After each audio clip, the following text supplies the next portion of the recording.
Assalamualaikum warahmatullahi wabarakatuh. Alhamdulillah. Alhamdulillahirabbil alamin. Assalatu wassalamu ala asrafil anbiya'i wal mursalin wa ala alihi wa sahbihi wa barik wa sallim ajmain amma ba'du.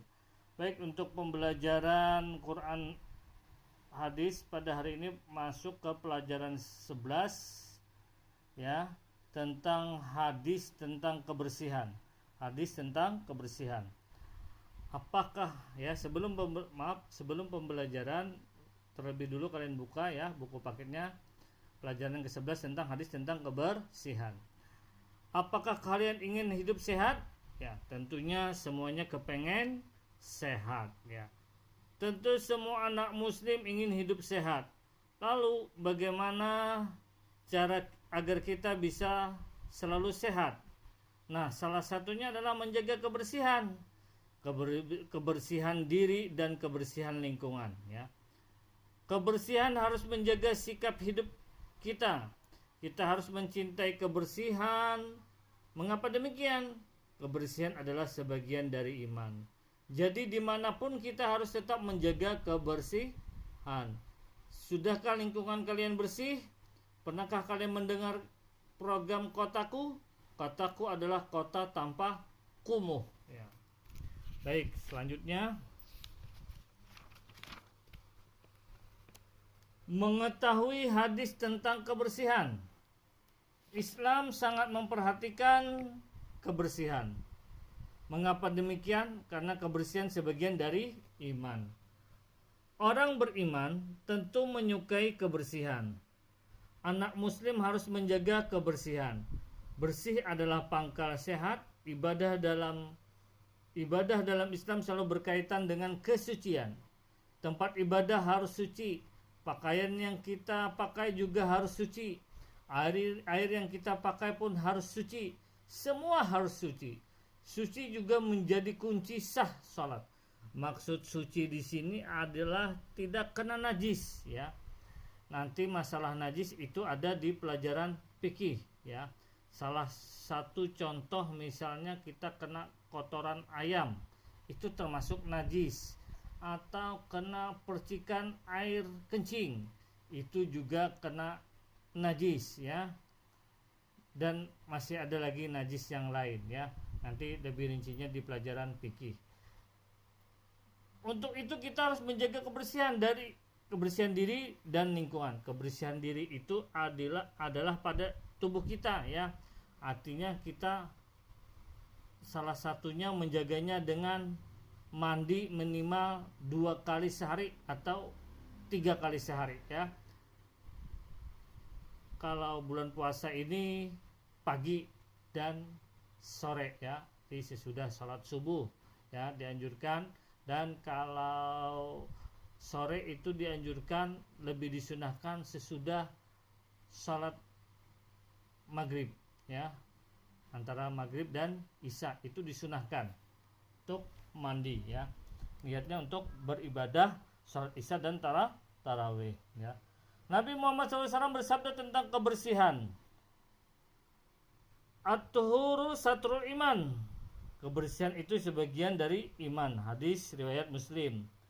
Dalam hadis yang lain Nabi Muhammad SAW juga bersabda, An-nazafatu minal iman ya. Kebersihan adalah sebagian dari iman. Hadis riwayat Ahmad. Dalam Al-Qur'an juga disebut ya, potongannya wallahu ya, dalam Al-Qur'an juga disebut wallahu yuhibbul mutatahhirin ya. Surah At-Taubah ya. Allah menyukai orang-orang yang bersih. Quran surah At-Taubah ya. Juz 9 ayat 108. Perilaku hidup bersih di lingkungan.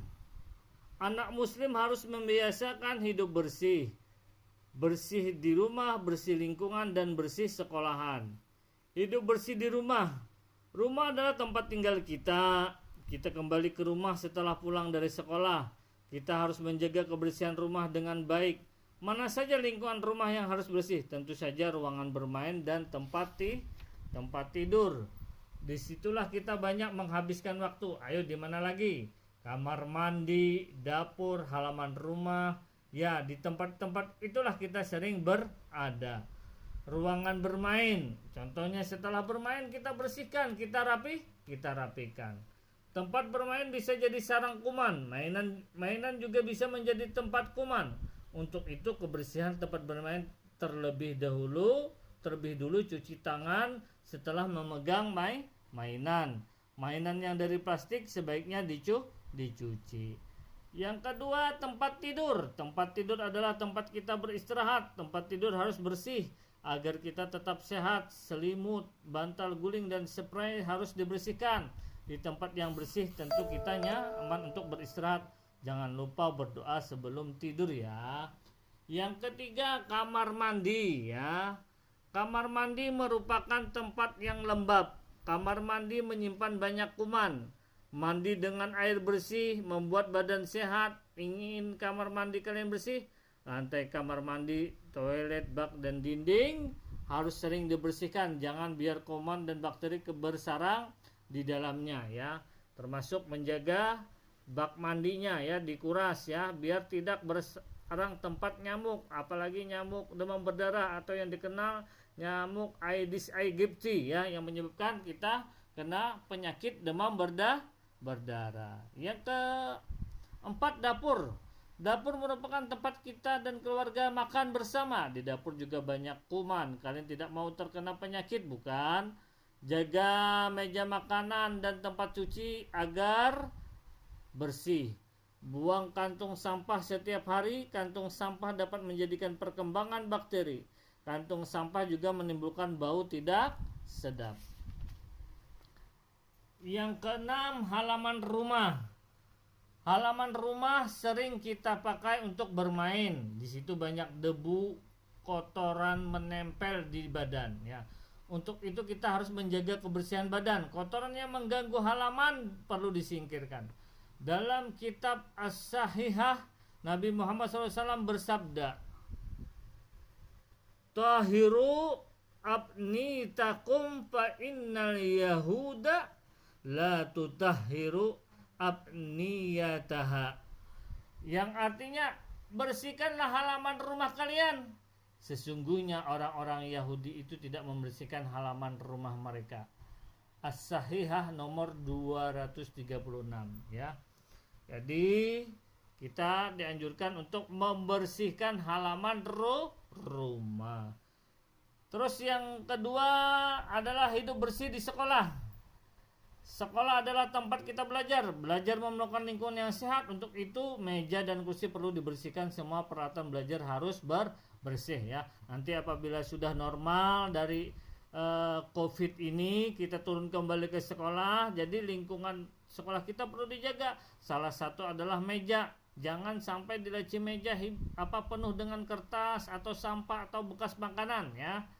Tuh perlu kalian ingat ya. Mudahan kita cepat normal kembali suasananya. Masa COVID ini cepat berlalu sehingga kita dapat bertatap muka seperti biasa.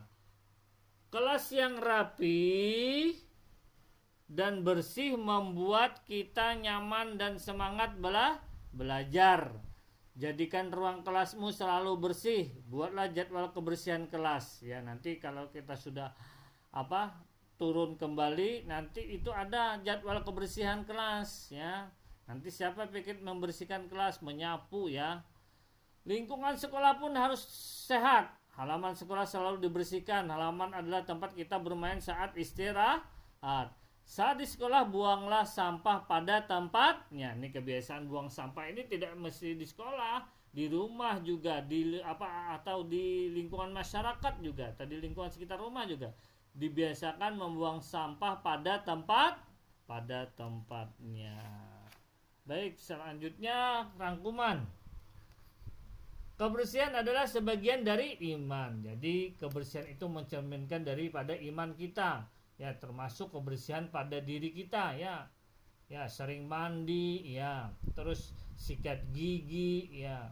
Rambut juga disisir, kuku jangan sampai panjang. Itu termasuk menjaga kebersihan pada diri ya.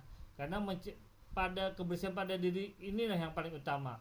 Ya, kalau sudah bersih pada diri, otomatis insya Allah di sekitar kita, lingkungan tempat kita juga bersih, karena kita orang yang bersih, yang suka bersih-bersih itu akan mencerminkan dia rajin, dia cinta akan kebersihan. Islam mengajarkan kita untuk menjaga kebersihan. Yang ketiga, orang menjaga kebersihan berarti menunjukkan keimanan. Nah, ini di sini tadi termasuk diawali dengan belajar mencintai diri atau mencintai kebersihan tentang diri, ya, termasuk mandi, ya, 2 kali sehari, sikat gigi, terus pakaian kita, ya, juga harus rapi. Allah menyukai orang-orang yang bersih. Nah, kiranya pembelajaran pada hari ini Bapak akhiri dengan ucapan Assalamualaikum warahmatullahi wabarakatuh.